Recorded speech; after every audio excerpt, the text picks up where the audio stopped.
नमस्कार दोस्तों, इस वीडियो में हम पढ़ेंगे पार्ट 1 यानी कि जीवों में जनन के कुछ सब्जेक्टिव प्रैक्टिस क्वेश्चंस, जिससे आपको थोड़ा बहुत आइडिया हो जाएगा कि परीक्षा पत्र में इस पार्ट से किस तरीके के प्रश्न आएंगे और उन्हें किस तरीके से उत्तर करना है।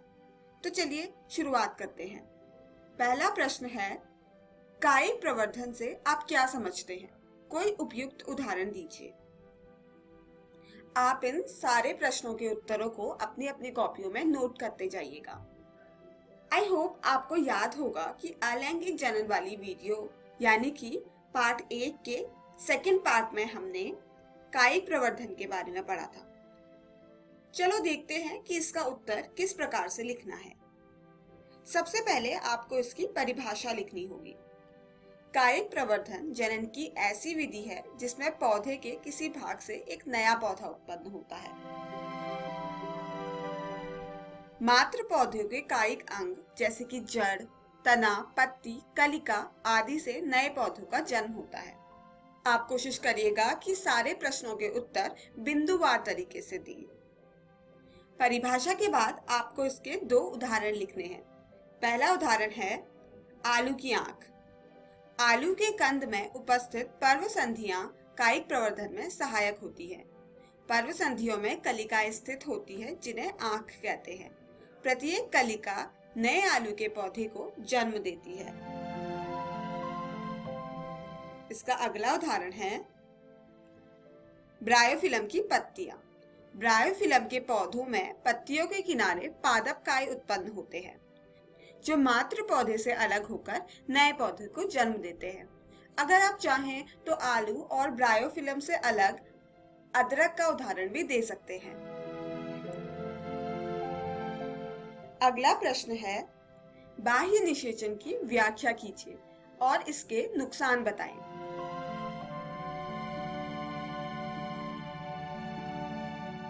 बाह्य निषेचन के बारे में हमने भाग 4 की वीडियो में पढ़ा था। आइए इसका उत्तर देखते हैं। नर युग्मक तथा मादा युग्मक के संलयन को निषेचन कहते हैं। इसके फलस्वरूप द्विगुणित युग्मनज का निर्माण होता है। कुछ जीवों में नर एवं मादा युग्मकों का संलयन मादा शरीर के बाहर किसी माध्यम जैसे कि जल में होता है और इसे बाह्य निषेचन कहते हैं। इसके उदाहरण हैं मछलियां, मेंढक आदि। अब प्रश्न में इसके कुछ नुकसान एवं हानियां भी पूछी गई हैं, जो कि हैं, इसमें युग्मक संलयन के अवसर कम होते हैं और संतति शिकारियों, बारिश आदि से नष्ट हो सकती है। इससे उनकी उत्तरजीविता जोखिमपूर्ण हो जाती है, अर्थात संतान कम मात्रा में जीवित रह पाती है। अगला प्रश्न है, अलैंगिक तथा लैंगिक जनन के मध्य विभेद स्थापित करो। अब ये तो काफी आसान प्रश्न है। जिन क्वेश्चंस में डिफरेंशिएट करने को दिया हो उनका उत्तर टेबल के फॉर्म में दे। इससे उत्तर लिखने में आसानी होती है। लैंगिक जनन। लैंगिक जनन में युग्मक निर्माण एवं निषेचन होता है और अलैंगिक जनन में नर एवं मादा युग्मकों के निषेचन का अभाव होता है। लैंगिक जनन में 2 जनक जैसे कि नर और मादा भाग लेते हैं और अलैंगिक जनन में सिर्फ 1 जनक भाग लेता है। लैंगिक जनन के द्वारा उत्पन्न संतति आनुवांशिक रूप में जनक से भिन्न होती है, वहीं अलैंगिक जनन द्वारा उत्पन्न संतति आनुवांशिक रूप में जनक के समान होती है, जिसे हम क्लोन भी कहते हैं। लैंगिक जनन एक जटिल एवं धीमी गति से होने वाला जनन है, वहीं अलैंगिक जनन एक सरल एवं तीव्र गति से होने वाला जनन है। लैंगिक जनन बहुकोशिकीय जीवों में देखा जाता है, जैसे कि उच्च पौधे और जंतु। वहीं अलैंगिक जनन अधिकतर एक कोशिकीय जीवों में पाया जाता है, जैसे कि कुछ फंजाई व शैवालों में। अगला प्रश्न है, कायिक प्रवर्धन को अलैंगिक जनन क्यों कहते हैं? वैसे सामान्यतः पौधे लैंगिक जनन की प्रक्रिया से ही प्रजनन करते हैं, बट देखते हैं कि कायिक प्रवर्धन की प्रक्रिया अलैंगिक जनन क्यों कहलाती है। इसमें सिर्फ 1 जनक भाग लेता है, इसमें निषेचन नहीं होता है और इसमें युग्मक निर्माण भी नहीं होता है। संतति एक दूसरे के और जनकों के क्लोन होती है, यानी कि आनुवांशिक तौर पे अपने जनकों और आपस में एक दूसरे के बिल्कुल आइडेंटिकल होती है। अगला प्रश्न है, अंड प्रजक प्राणियों की संतानों का उत्तर जीवन सजीव प्रजक प्राणियों की तुलना में अधिक जोखिमपूर्ण क्यों होता है? व्याख्या कीजिए। अंड प्रजक जीव और सजीव प्रजक जीव क्या होते हैं, ये तो अब आप जानते ही होंगे।